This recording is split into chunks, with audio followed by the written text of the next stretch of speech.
Hello बच्चों, आज हम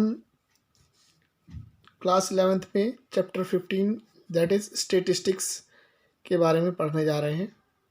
स्टैटिस्टिक्स के बारे में हम स्टार्टिंग से ही मतलब 6th क्लास से ही पढ़ना स्टार्ट कर देते हैं।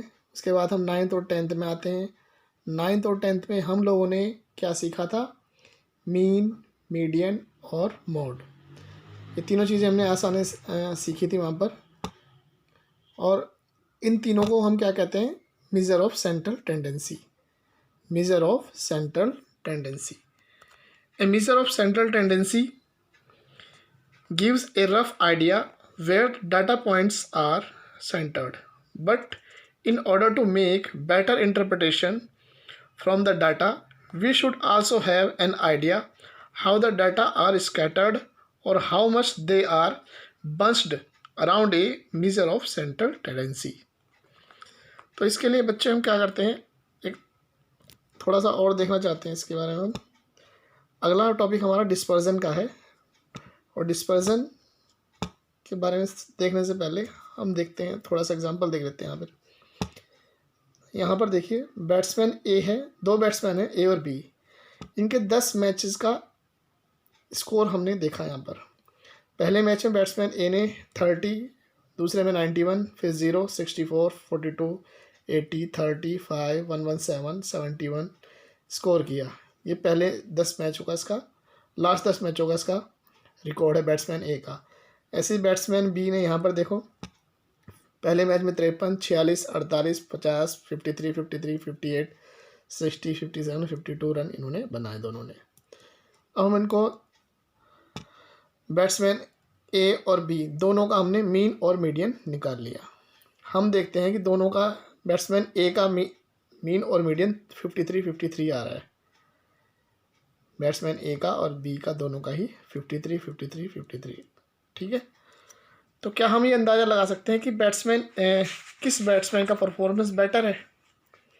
इस चीज़ से क्या हम ये अंदाज़ा लगा सकते हैं कि किस बैट्समैन का परफॉर्मेंस बेटर है? हमारा आंसर आएगा नहीं,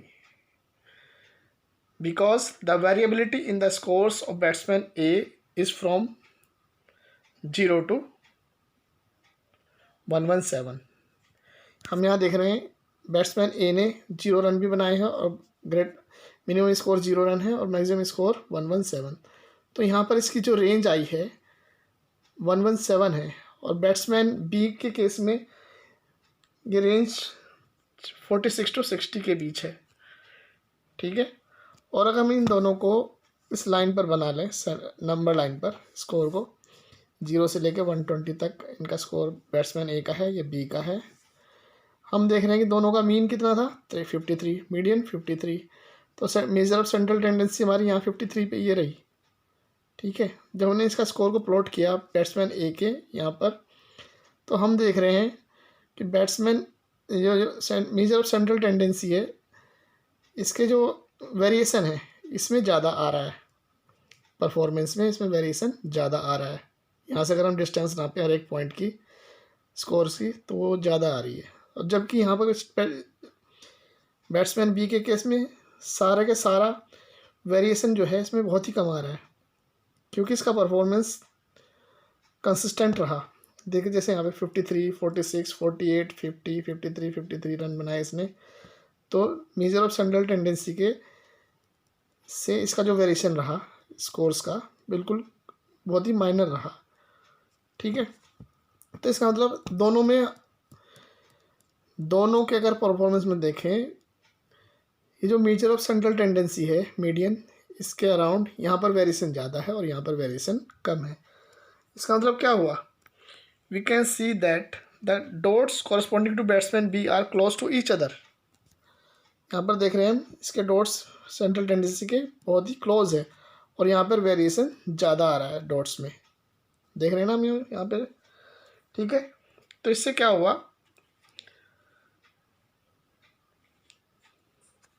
Thus, measures of central tendency are not sufficient to give complete information about a given data. Variability is another factor which is required to be studied under statistics. Like measure of central tendency, we want to have a single number to describe variability. This single number is called measure of central tendency. This single number is called measure of dispersion. So in this chapter, we shall learn some of the important measures of dispersion, some of important measure of dispersions. ठीक है, तो measure of dispersion के लिए हमारे पास एक चीज़ और यहाँ पर हम देखते हैं, यहाँ से स्टार्टिंग करते हैं। मेजर ऑफ डिस्पर्जन के लिए स्टार्टिंग यहाँ से देख लेते हैं।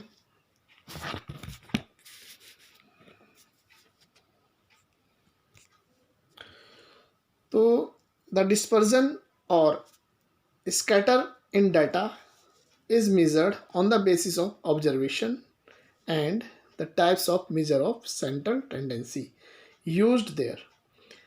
ठीक है, मेजर ऑफ डिस्पर्जन किस पे डिपेंड करेगा? डाटा पर, जो डाटा हमें गिवन है, और कौन सी सेंट्रल ऑफ टेंडेंसी हम उसके केस में यूज़ कर रहे हैं। तो इस तरह से हमारे पास we have 4 measure of dispersions.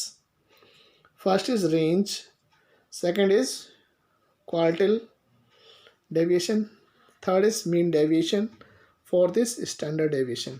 हमारे कोर्स में रेंज है, मीन डेविएशन है और स्टैंडर्ड डेविएशन है, तो हमें यहाँ पर यही पढ़ना है फ़िलहाल। ठीक है, तो सबसे पहले हम आते हैं रेंज पर। रेंज क्या होती है बच्चों? Range is the difference between the greatest and least value of given observations. Range क्या है? डिफरेंस है किसका? ग्रेटेस्ट और लीस्ट वैल्यू का, लीस्ट ऑब्जर्वेशन का। जैसे एग्जांपल में हम देख लेते हैं, एग्जांपल क्या कह रहा है?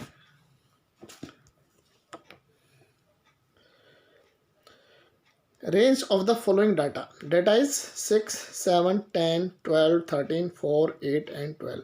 तो रेंज क्या हो जाएगी?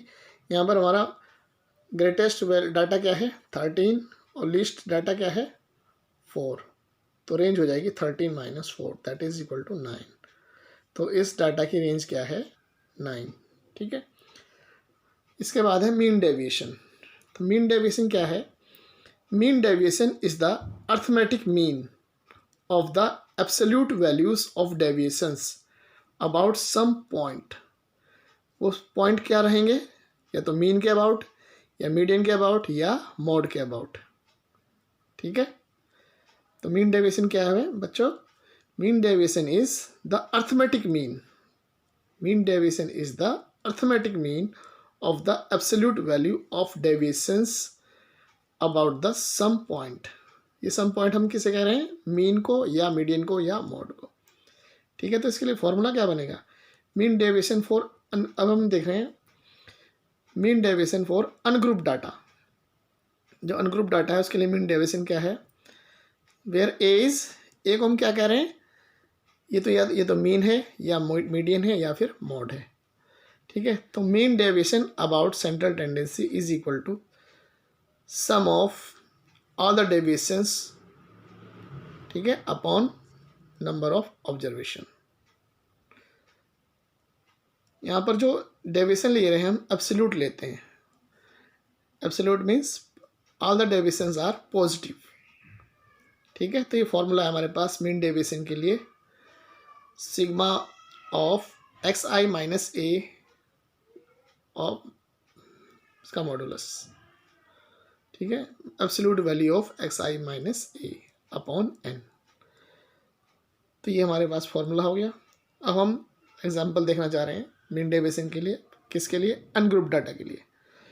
जैसे हमारे पास ये एग्जांपल है, find the mean deviation about the mean. किसके अबाउट मीन डेविएशन देख रहे हैं हम? About the mean for the following data. Data हमारे पास है 6, 7, 10, 12, 13, 4, 8 एंड 12। तो मीन डाटा हमें किसके अबाउट निकालना है बच्चों? मीन के अबाउट निकालना। तो पहले हम क्या करते हैं? इस डाटा का मीन निकाल लेते हैं। तो मीन को कहते हैं एक्स बार, 10th में भी पढ़ा हमने। तो एक्स बार क्या होता है? इन सब का सम डिवाइडेड बाई 8।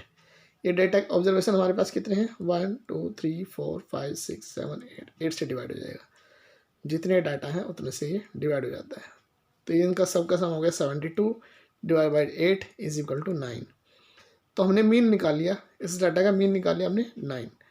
अब हमें क्या करना है, सारे एब्सोल्यूट वैल्यूज़ निकालनी है, मीन डेविएशंस देखने हैं सारे, x I minus X bar absolute values है, इसको कहते हैं absolute value, x I minus X bar. In x आई में से ये घटाते रहो मीन को, 6 में से 9 घटे, -3 आया, देखो मॉडुलस ऑफ 6 माइनस 9, 6 में से 9, फिर अगला मॉडुलस ऑफ 7 माइनस 9, ये आ गया, अगला मॉडुलस ऑफ 10 माइनस 9, ये आ गया, अगला 12 माइनस 9, 13 माइनस 9, ठीक है, और 4 माइनस 9, 8 माइनस 9 और 12 माइनस 9, ये सब क्या है, एब्सोल्यूट वैल्यूज़ हैं, तो सभी पॉजिटिव आएंगे।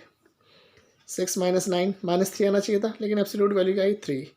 7 माइनस 9 2 आना चाहिए, -2 आना चाहिए था, लेकिन मॉडुलस है तो 2 दे देगा। तो इस तरह से ये आ गई वैल्यूज़, ये सब क्या है हमारी x I minus X bar मॉडुल absolute values हैं ये, 3 2 1 3 4 5 1 3। फॉर्मूला कहता है सारी एब्सोल्यूट वैल्यूज़ का सम निकाल दो, सारी एब्सोल्यूट वैल्यूज़ का सम निकालो, सिग्मा मीन्स सम। तो इन सबको हमने जोड़ दिया, 3 + 2 + 1, यहाँ देखो 3 + 2 + 1 + 3 4 + 5 + 1 + 3, सबका टोटल कितना आ गया 22। तो फॉर्मूला कहता है mean deviation about mean is equal to sigma of all sum of all absolute values divided by n। तो सम हमारा कितना है 22, तो 22/8, n की वैल्यू कितनी थी 8, 22 को 8 से डिवाइड करेंगे 2.75 आ गया। तो इस तरह से छोटे छोटे क्वेश्चन पेपर में आ सकते हैं, ठीक है। अब हम निकालेंगे मीन डेविएशन अबाउट मीडियन, ये हमारा एग्जांपल नंबर 2 है। Mean deviation, find the mean deviation about the median, किसके अबाउट मीन डेविएशन निकालना बच्चों, मीडियन के about, for the following data. हमारा डाटा है 3 9 5 3 12 10 12 8। तो चूंकि हमें मीडियन के अबाउट निकालना है, तो मीडियन निकालने के लिए हम क्या करते थे 9th और 10th में, सबसे पहले गिवन डाटा को असेंडिंग या डिसेंडिंग ऑर्डर में हम लिखते थे, ठीक है। तो firstly we have written arrange the data in ascending order, ascending order में लिख दिया हमने 3 3 4 5 7 9 10 12 18 19 एंड 21। इसके बाद हम क्या देखते थे कि नंबर ऑफ ऑब्जर्वेशन क्या है, नंबर ऑफ ऑब्जर्वेशन हमारे पास है 11, 1 2 3 4 5 6 7 8 9 10 11, एन की वैल्यू 11 है, दैट इज ऑड, एन की वैल्यू 11 है, दैट इज ऑड। जब ऑड का केस में मीडियन क्या होती थी n + 1/12 टर्म, n की वैल्यू हमारे पास 11 है, तो 11 + 1/2 दैट इज सिक्स टर्म। तो यहाँ पर देखो 6 टर्म क्या आ रहा है 1 2 3 4 5 6, सिक्स टर्म क्या है हमारे पास 9, तो इसका मतलब मीडियन हमारे पास क्या हो गई 9। तो यहाँ पे हमने पहले मीडियन निकाल ली। अब हमें क्या निकालना है x I minus M, median के अबाउट क्या निकालना है, एब्सोल्यूट वैल्यूज़ निकालनी है, डेविएशन, ये डेविएशन क्या है मीडियन के अबाउट है ये। तो absolute values X I minus R, पहले 3 में से 9 माइनस कर दिया, 6 बचेंगे, 3 में से फिर 9 फिर 6, 4 में से 9, ये सारी आ गई हमारी, ठीक है। इन वैल्यूज़ में से मीडियन को माइनस करते रहो, और चूंकि एब्सोल्यूट वैल्यू है तो सारी पॉजिटिव लेनी है, सब की सब कैसी आएंगी पॉजिटिव, ठीक है, ये सब पॉजिटिव आ गई। तो mean deviation about mean is equal to sum of all deviations divided by n। तो इन सब का हमने इन सभी डेविएशंस का सम निकाल दिया, डिवाइडेड बाय 11, सबका सम कितना आया 58, डिवाइड बाय 11 किया तो 5.27। तो इस तरह से हम मीन डेविएशन निकाल सकते हैं, मीन के अबाउट भी निकाल सकते हैं और मीडियन के अबाउट भी निकाल सकते हैं। तो जैसे हमने 2 एग्जांपल किए हैं 1 और 2, बिल्कुल ऐसे ही एक्सरसाइज 15.1 एनसीईआरटी बुक के क्वेश्चन नंबर 1 2 3 4 हम कर सकते हैं। तो ये क्वेश्चन आप अपने आप करेंगे, ठीक है बच्चों। अब इसके बाद है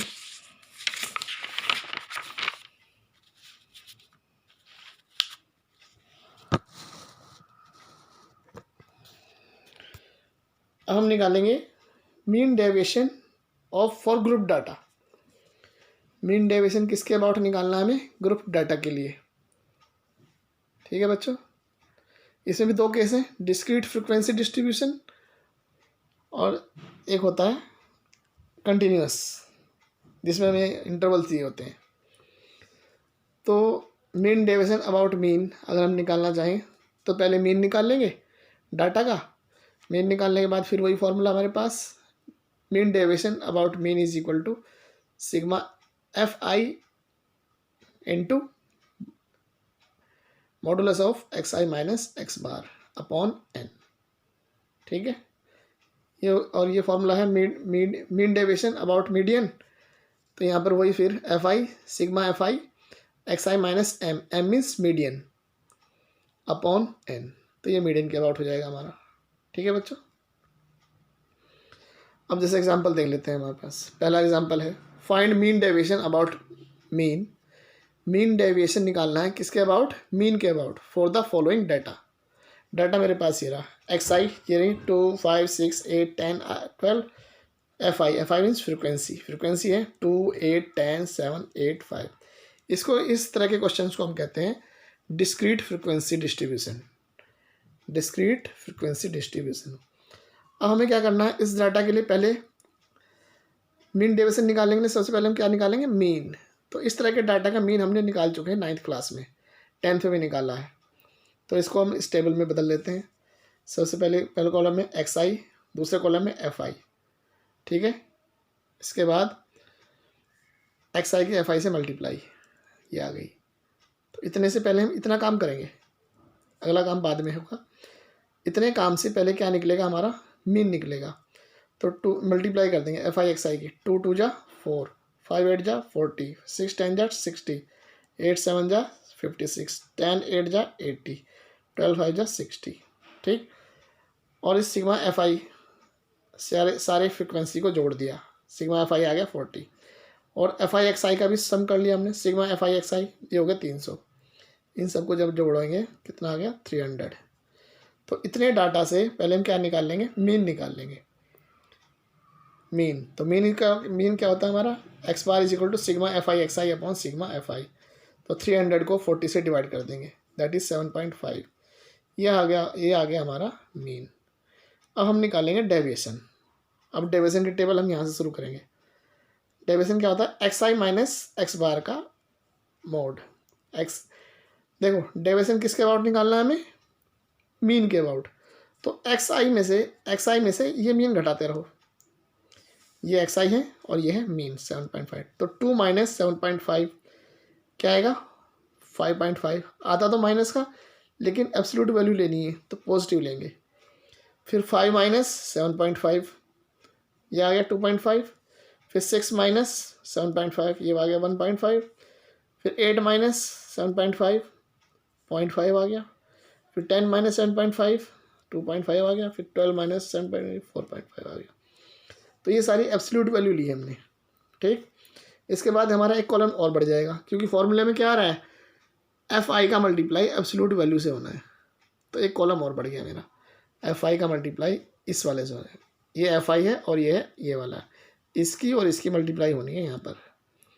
तो देखो 2 इंटू 5.5 कितना आ गया? 11, ये रहा। 8 इंटू 2.5 20, ये आ रहा। 10 इंटू 1.5 15। तो ये सब मल्टीप्लाई हमने कर लिया और यहाँ पर लास्ट में इसका सम कर दिया, सिग्मा ऑफ दिस। ठीक है, तो अब हमारे फॉर्मूला लगाना है बस, क्या है? Mean deviation about mean is equal to sigma of F I into this upon N. इसकी वैल्यू है 92 और एन की वैल्यू है sum of frequencies that is 40 से डिवाइड कर देंगे तो आंसर आ गया 2.3। ये हो गया मीन डेविएशन। ठीक है, बिल्कुल ऐसे ही हम अबाउट मीन भी निकाल सकते हैं। अबाउट मीन डेविएशन निकालना है अबाउट मीन, एग्जांपल नंबर 2। तो ये डाटा एक्स आई और एफ आई तो हमें पहले से ही दे रखा है। ठीक है, तो हमने सीधा लिख लिया इसको, एक्स आई ये रहा और एफ आई ये रहा। और चूंकि मीडियन के अबाउट निकालना है, तो मीडियन के अबाउट निकालते टाइम हम क्या करते थे? तो पहले हमें मीडियन निकालना है, तो मीडियन निकालने के लिए हमें सी एफ निकालना पड़ेगा, क्यूमुलेटिव फ्रिक्वेंसी। ठीक है, कैसे निकालते हैं? 3 का 3 3 में 4 जोड़ो 7, 7 में 5 जोड़ो 12, 12 में 2 जोड़ो 14, 14 में 4 जोड़ो 18, 18 में 5 जोड़ो 23, 23 में 4 जोड़ो 27, 27 में 3 जोड़ो 30। तो ये आ गया CF। ठीक, अब मीडियन निकालने के लिए हम क्या करते थे, ये एफ का सम कर लिया हमने। फ्रिक्वेंसी का सम कितना आया 30, इसे हम n कहते हैं। n इज इक्वल टू 30, और 30 कैसी है, इवन है। जब ये इवन है तो मीडियन कैसी होती है, n/2th term plus n/2 plus 1th term divide by 2। तो n की वैल्यू कितनी है 30, 30/2 करेंगे तो 15 आ गया। इसका मतलब 15th term plus 16th term divide by 2। अब यहाँ देखो 15th टर्म कहाँ बैठेगा मेरा, 15th टर्म मेरा बैठेगा 18 वाले इसमें, 15th टर्म मेरा इसमें बैठेगा 18 वाले केस में। तो 18 वाले केस में डाटा क्या है मेरा 3, तो इसका मतलब 15वां टर्म भी यहीं बैठेगा 13 ही बैठेगा, और 16वां टर्म भी 13 ही बैठेगा। 15वां टर्म यहाँ बैठेगा, 16वां टर्म भी यहीं बैठेगा। 15वां टर्म कहाँ से आएगा 13, 16वां टर्म कहाँ से आएगा 13। तो ये देखो 13 प्लस 13 अबाउट बाई 2, 26, 26/2 13। तो ये आ गया मीडियन। तो ये तो रही मीडियन। ठीक, और यहाँ ये रहा मेरा डाटा। अब डेविएशन निकाल लेंगे। डेविएशन क्या होता है, XI minus M, M means median. तो XI में से इसमें से मीडियन घटाते रहो। तो 3 में से क्या घटाएंगे 13, कितना आएगा माइनस के 10, लेकिन एब्सोल्यूट वैल्यू लेनी है तो 10 आ गया। 6 में से 13 घटाए, कितना बचा 7। 9 में से 13 घटाए, कितना बचा 4।